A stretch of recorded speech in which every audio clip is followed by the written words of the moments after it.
Shout out to J&J. So I just want to send a shout out to J&J Sports for having me once again. This is, episodes, man. You guys got a real good thing going on. Now this one, James, this one's crazy. Cleveland Browns player, this just happened yesterday. Cleveland Browns player Quinshon Judkins was arrested on domestic violence and battery charges. He was drafted as a 36th pick in the draft from Ole Miss this past, NFL draft that we covered. James, I mean, how do you get in trouble? You just getting drafted. Why are you? What's up? Like, what do you think happened?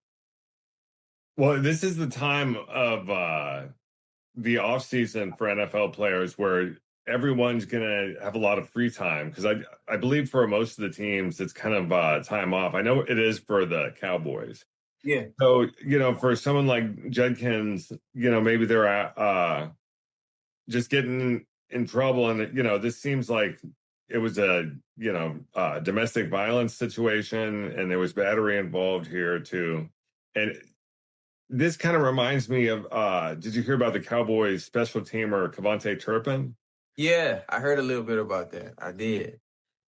Yeah, man, I don't know. I give him the benefit of the doubt because he's a young player. Young players, they do their stuff early. But he hasn't signed his contract yet. That's the thing, though. That's the thing that's kind of like, they might not want you, they might not want you to sign. Do you feel like he's still going to be able to sign?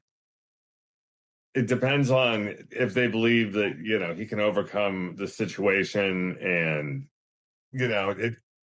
I don't know really all that much about what happened with him, but Cleveland already is known to take risks on players. I mean, they brought in Deshaun Watson and gave him a lot of money.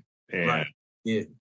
So they probably thinking like they probably going to really evaluate this situation, especially with how Watson turned out. He's hurt half of the time, and then on top of his sexual harassment charges, and I just hope when is Cleveland gonna get a break? I hope they get a break. Hopefully he still gets to sign, and this was just a one-time thing. You know what I mean? So we'll keep you guys updated on that.